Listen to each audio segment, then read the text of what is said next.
Hi everyone, and welcome to our Rock Harbor Church Prophecy Update for this week. We're glad you joined us, and we look at the events that are happening in the world from a biblical perspective and also a prophetic perspective. So thanks again for joining us today.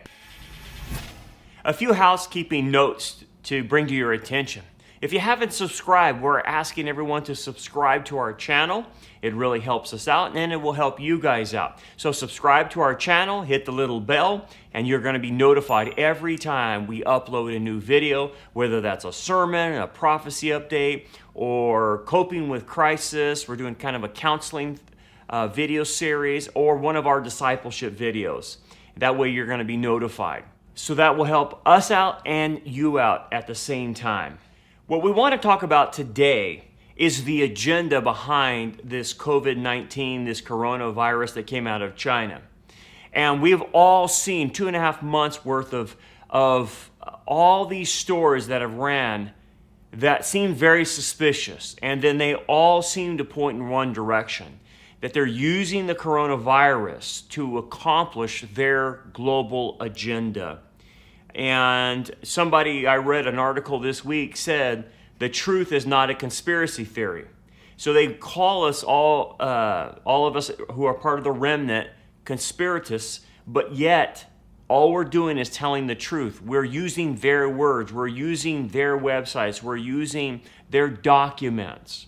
And so like we've pointed out, they were wargaming this coronavirus, in the fall. Just recently, another example of the globalists knowing what was coming ahead, or maybe what they were planning, came from the World Health Organization, which we do not trust, which have been proven to be a globalist organization under the UN umbrella. But they published a document in September of 2019 that had embedded in it, how to deal with a lethal respiratory pathogen. Now that was in this document that was trying to get all the world leaders together on the same page and how to fight diseases and viruses and whatnot. And so they had a section on there called lethal respiratory pathogen and how to prepare for it. And so you see things that seems very suspicious. You have a document that comes out now in September 2019. You have a war game, an event 201. And it just seems like there was an agenda behind a lot of this. And again, I'm not saying the coronavirus doesn't exist. It does. But it seems like they were preparing for something like this, and now they're using it to launch other things from it. And we've talked about several of those things, like a digital currency and tracking devices and forced vaccinations and things of that nature to get to a more global citizenship of the whole world. So what we want to talk about today is another marker that seems to be another example of them having an agenda and using the coronavirus with it. So for instance, CoviPass.com promotes a digital health passport now. And that's what they're pushing. That's what their agenda now is. And they're wanting the world governments and health organizations to accept this and move in this direction. Their website says, during this global COVID-19 pandemic, the world is searching for a secure solution to hold, test, immuno response information and vaccination details for now and into the future. It says this, CoviPass has been developed to be the world's most secure digital health passport solution. Okay, so that's what they're wanting now to have. So in other words, like if you go into a grocery store, if you go into a ball game, if you go into a concert, a movie theater, restaurant, or whatever, that you will have a CoviPass. You will have, whether that's on you, a card, or whatnot, they want everyone, obviously, to have this CoviPass that says they've been vaccinated, they're safe now to go in public. And again, we've talked about this tracking system and how they're trying to find out where everyone's going and coming, and so it's major Big Brother type stuff. Well, anyway, this Covi Pass, they say, this is on their website, is a new digital health passport powered by the revolutionary and patented V code and V platform technology that was developed by the multi-award-winning British cybersecurity firm VST Enterprises. So notice this, it's a digital health passport. It's a digital health passport. And that being the case, it means that somewhere it's going to be located on you. It could be in a card, it could be on your body, but it's digital, okay? And because it's digital, it can carry information, right? That's the idea. So Covi Pass, it says, is the world's most secure digital health passport built on patented technology, awarded the seal of excellence by, guess who, the European Commission, and being used by various United Nations projects. So obviously you see the origins of this, who it's partnering with. It's coming out of the EU, specifically it's coming out of the UK, and they have branches and offices in India and America and whatnot. But you got the United Nations behind it, obviously. And when you have the United Nations behind it, then you're talking globalism. And so it's allied itself with all the wrong players. And so we know where this is going. We know their mindset. We know what they want. Anyway, on their website, it continues to say that Covi Pass is equipped with military-grade encryption and has more than 2.2 quintillion. Did you hear that? 2.2 quintillion variations of code that can offer an infinite amount of possibilities once assigned, which securely corresponds to certified tests, all of which can do something different based on the details of the scanner. Like, for instance, user ID, time and date, device type, and how many times they have been scanned. It's all on there. It's all tracking them. It continues to go on their website. As a secure digital health passport, Covi Pass links and displays a certified COVID-19 test result to the user's health and immune response using a secure biometric gateway, allowing individuals to return to work and life safely.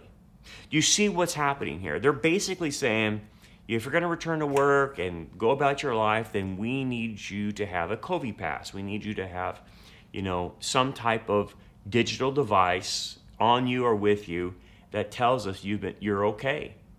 And see, this is where it's going. Now, we know in America a lot of people have been allowed back to work and whatnot without a Covi Pass or some type of proof of immunity, but it's building towards this. It's moving in this direction. And whether it's the COVID-19 virus, or it'll be some other type of virus. They've wargamed this. They realize what they can do. And so the next stage for them is to build this type of system or to use this type of system in order to track people on vaccinations and whatnot. And again, we've talked about this, but again, this is more proof of the direction everything is going. This is becoming the new norm, or what we would call, from a biblical standpoint, the new world order or globalism. The website continues to say that Covi Pass, biometrically assessed on a mobile phone, or can be on a key fob or an RFID chip, which then would provide a unique authenticated gateway for government or health services and businesses to ensure that there's a safe work environment. So folks, when they say this, and they say we can put it on any of your devices, because this is for public safety. So this is the way the agenda has been working and the narrative has been working. That, for instance, if you want to go back to work and you're tired of your constitutional rights being steamrolled, and you want to go back to work, you want to go back to church and all this, then they shame you by saying, well, you're selfish because you don't care about others. You're more interested about making money rather than the health of the world or the health of your community. And that's just a bull-faced lie. That's not the issue. But that's what they're using to shame anyone who doesn't go along with the narrative. And so with this thing, the narrative continues to be espoused. This is for the safety of you and other people. You would want to do this, wouldn't you? It's your moral obligation to provide safety for you and others. You see how they work that into the narrative? They typically will moralize what they want you to do and guilt you to do it. Just like wearing a mask. The mask wearing junk doesn't help. It's been proven over and over again. In fact, if you're elderly, wearing a mask continually can possibly give you pneumonia, according to some doctors. And because you're breathing the same air coming back in, and then the mask is its germs keep coming back into your lungs. And again, I'm not a doctor, but I've heard people go to the doctor and their doctors told them not to wear a mask, especially if they were elderly. But why? Why a mask? Well, it's called public acceptance, public consensus. They want us all to wear a mask to say, you're buying into this. And if you don't wear a mask, you must be some hillbilly, hayseed, idiot, Trump voting redneck that doesn't understand medicine or health. See, that's the narrative. And if you believe that, you'll do what they tell you to do. But here's the deal. The mask is not helping anybody. It's all meant for public consensus, public buy-in, okay? And so at the end of the day, you got to know what's part of their narrative and what's the truth. And unfortunately, people don't have enough facts and enough evidence. They don't spend any time doing any research to understand, is what they're telling me true? Is wearing a mask helpful? Well, they seem to, on the narrative, yes, it is. But when you look at the facts, it doesn't. And a lot of these other things that they're doing. Now they're saying that it doesn't matter what you wipe. You don't get the coronavirus, they say now, from touching anything. That touching things doesn't work. The cleaning areas doesn't work. Now they say it's just all airborne. It has nothing to do with what you touch. What is it? First they tell us that you can get by touching things, and then the next, some of the facts come out and saying you can't get this by touching anything. What is it? So at the end of the day, there is something else going on. There is an agenda being pushed, and the truth is getting obscured by their rhetoric. Every week they change something, so it just keeps covering up the truth. But at the end of the day, I think what we're looking at is an upper respiratory issue that is contagious to certain groups, elderly, those who have preconditions, but to the normal person that doesn't have that, people recover 99% if you catch it. So for those who don't have preconditions and those who are not elderly, then it would be like catching a virus and then getting recovering over it 99%. And we're shutting down our economy, we're shutting down the government, we're shutting down everything. And now we went into a new norm. They're going to trace us and make sure we have a Covi pass. I mean, what happened? It's because of the agenda behind it. And you have to see past this. So according to their website, this is how it's going to work. Step 1.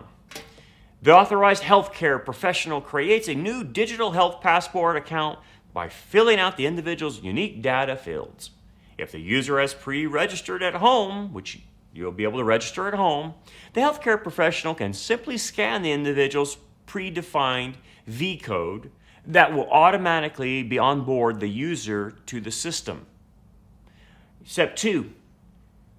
The professional can then proceed to authenticate and assign the designated COVID-19 test kit by scanning the V code attached or by typing in the unique serial number if a V code is not present. Step 3, once in the system, the global system, the healthcare professional administers the test to the person and on completion uploads the result to the system, right? Step 4, the healthcare professional will then set a trigger date for the individual being tested to come back for a follow-up test while the special measures are all in place. This will set push notifications in the app from 1 week before their next test date. Step 5, the Covi passport is then assigned to the user's V code, which allows them authenticated access to return to work protocols. So what's the objective? Well, the website tells you what the objective is.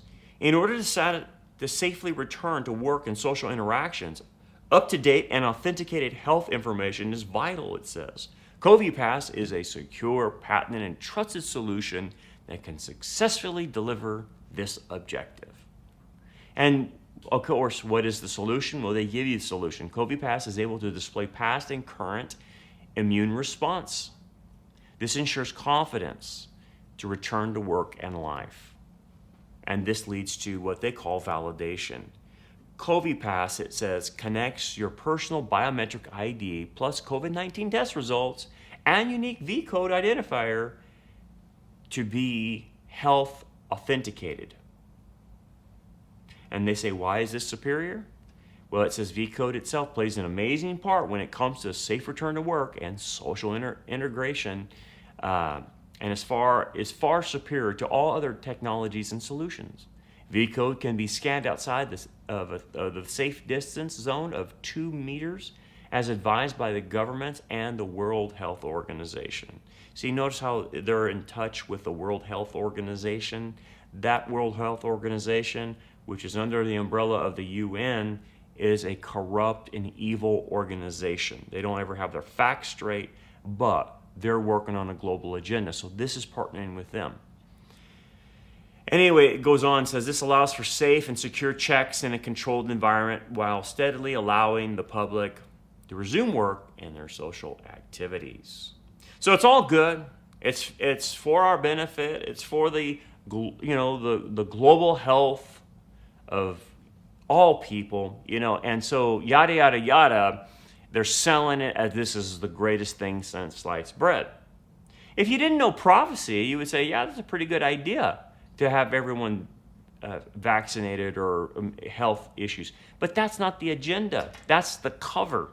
The agenda is to control.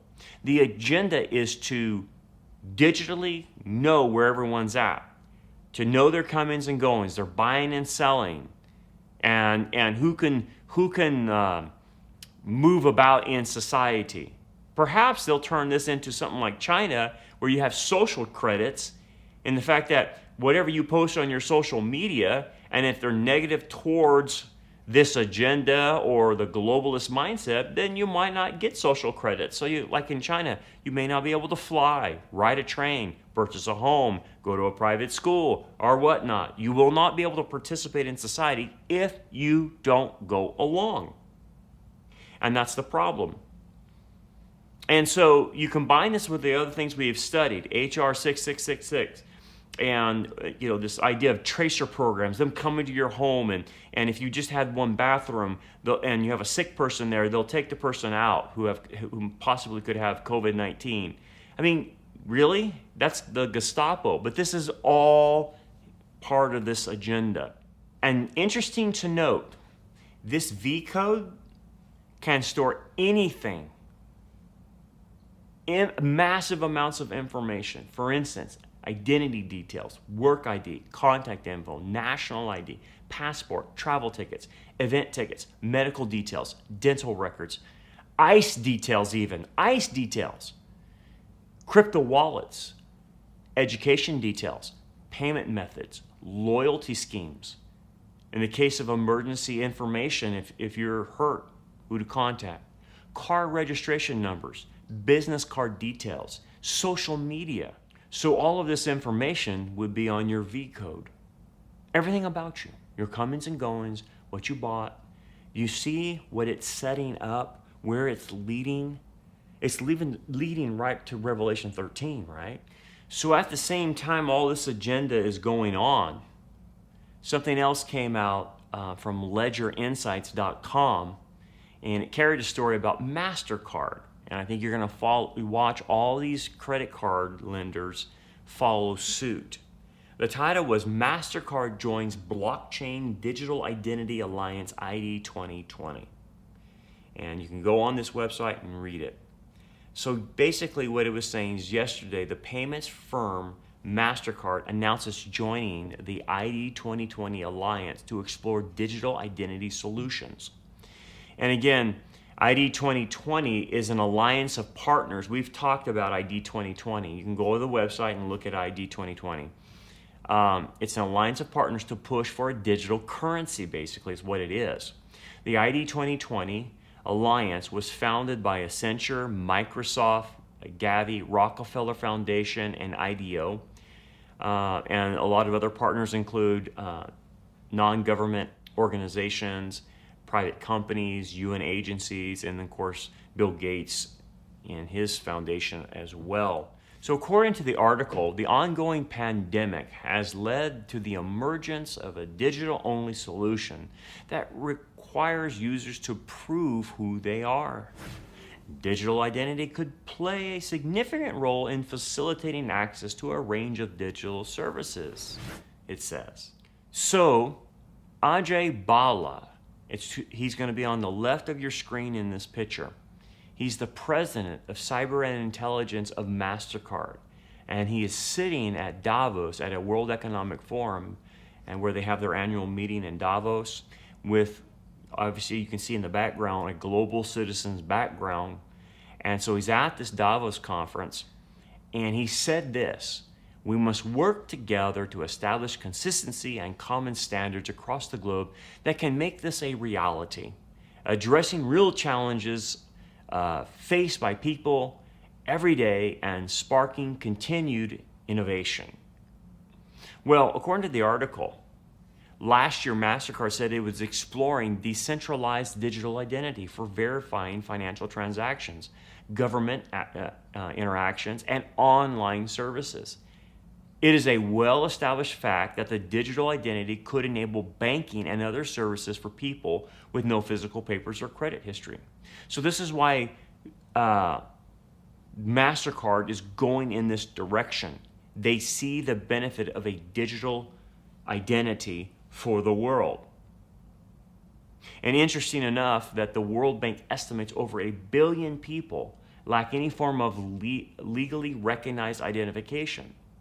So according to them, this hinders their access to vital services, including healthcare and social protection, education, and finance. So several solutions are being developed globally now for this. But ID 2020 believes collaboration and global partnership are the key to digital identity adoption. So the executive director of ID 2020, Dakota Gruner, said this: digital identity can be a powerful force multiplier to enhance social and economic opportunities for all people. But to fully realize that potential, governments, technology companies, financial institutions, and civil society must collaborate. They all must get together. You see the agenda behind all of this? We all got to get together. We are delighted to welcome MasterCard to the ID 2020 Alliance and applaud their commitment to privacy-protecting, user-centric digital identity. Rest assured, MasterCard might be the first, but then Visa will follow up. Then you'll have all these other credit cards following up, doing the same thing, because this is where it's all going, and that's pretty scary. So last month, Microsoft, Evergreen, ID 2020, and many others formed what they call a COVID Credentials Initiative, CCI, to use digital identity for keeping COVID-19 spread in check. The aim is to develop immunity passports. just like in what we were talking about earlier. So now, a month ago, all these companies and all their buddies are forming together and wanting to create immunity passports. Folks, that's coming. There's nothing going to stop that.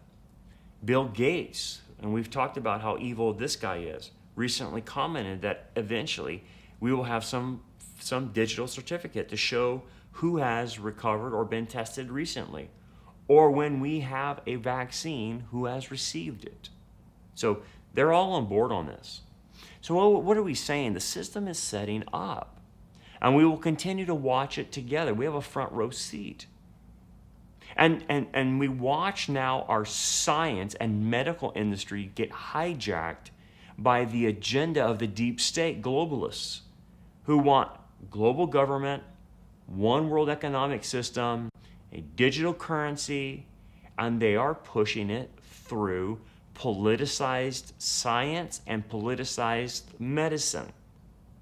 Again, it kind of reminds us all of, like, in the Middle Ages when the Roman Catholic Church controlled the sciences and the medical, and how they were with that. And so now we're seeing kind of a repeat of that today. The political left, the globalists, are controlling the agenda of science and medical, even if it goes against the data and the evidence that science produces or that the medical industry produces. They don't care. They don't care. They have an agenda, and they have hijacked both industries, along with many other industries as well. And they're being helped by people like Bill Gates, who has unlimited amounts of money that funds this stuff. And obviously who influences medical organizations because of his money. He can donate to them. And so they just play the game. They want the money, he sets the agenda, or they set the agenda. So we keep hearing the same mantra over and over again from all these leftists and globalists. They say the same thing. They won't divert from the agenda. And so the media is complicit in this. Educators are complicit in this many times. Just people who are in science, medical, they just go along with what they're being told. And now, of course, there's people that break away and can think for themselves, but most people don't do that. Most people just simply do what they're told to do, especially if they're getting big money. They don't care. They just want the money a lot of times. And understand also that big pharmaceutical companies have a big stake in this. It's about a game of money. Follow the money. They want to make money. And at the end of the day, if this agenda fits them to make more money, then they're all for it. And obviously the media is influenced heavily by big pharma, and obviously medical institutions are, and politicians are as well, because big pharma has a lot of money. And so they can buy politicians, they can buy medical institutions because of the money. So where there's money and power involved, you can forget true science. You can forget true medicine. You won't see it. It'll be covered up, like we're starting to see it now. What is this all doing? Where is it leading? Again, it is setting up through the fear of pandemics, through the fear of viruses and health reasons and economic safety and physical safety. It is setting up the stages eventually that lead towards the tribulation period, where the Antichrist uses a similar type of system to control everybody and the buying and selling. And you cannot do it at that point without his mark. Well, we're starting to see the stair steps of that now. Okay, so you can't go to a ball game or out in public without your passport, your digital passport that tells people you've been vaccinated. You see how the stair step is working? It's just one more thing, and it just keeps moving along to go to the ultimate agenda, which will be used by the Antichrist. So folks, what's happening now is you're seeing the system be built. You're seeing the New World Order, and you're seeing its implementation of its agenda. And they're moving right along with no one's trying to stop them. I like Time Magazine's cover that catches kind of what we're talking about. And it was entitled, "We Are Never Going to Be Offline." And that is exactly what being part of the New World Order is about. We will never be offline. They will know everything about us. It's the ultimate Big Brother 1984. But we are not to fear, we're not to be shaken. It's actually going according to God's plan. We're living in the last days. You and I can make sense out of this, and we can take solace in this sense, that everything God said is happening exactly to what he said. And because God knows the future, he can be 100% accurate, and that's what we're seeing. So what we should take away from all of this, we can't stop it. If God's allowing it, it's going to happen. But what we take away from this, obviously, is that we can rest in what God says, the truth of his word. And when he says something's going to happen bad, and it happens like this, he's true to his word. But then when he makes promises to you and I as believers, he's also true to his word on that as well. And the good news is, before the tribulation starts, we will be raptured. We will not have to endure the 7 years that Daniel predicted and the book of Revelation predicts. Will we see a lot of the run-up? Of course, we're seeing it now. But thank the Lord, he gave us his word. We won't be here when the Antichrist uses the system to control the entire world. So thank God for that. So take solace in his word. Be a watchman on the wall, and do your duty as a Christian and a believer to warn everyone about what's happening. Just a couple of announcements before we go. Again, if you would like to help our ministry, you can do that through prayer, but you can also do that through contributions. We're a small ministry, we're a small church, and we operate on a small budget. So we're not a mega church. A lot of people sometimes contact us and say, you're part of a church that's so large. We're not. We're a very small church. We run about 165 on a normal Sunday, and we don't even have our own facilities. We meet in a school typically. And so we're a very small church, but we're trying to get the word out. And a lot of people online watch us as their virtual church, because a lot of times they tell us we don't have a church in our area, and I get that. We have a famine of the Word of God in the United States and around the world. And so if you consider us, your virtual church, or you consider us a very helpful ministry for your growth, feel free, if the Lord puts it on your heart, to donate to our ministry. You can give online on our website, rockharborchurch.net. Go on the giving tab, and it'll show you how to give on the website. Also, you can mail in a check to Rock Harbor Church, P.O. Box 10868, Bakersfield, California, 93389, and that's the United States. Anyway, another thing we want to make sure everyone's on board on this. If YouTube ever takes us down, we want to be able to alert you to where we're at. We're working on another platform, trying to set that up.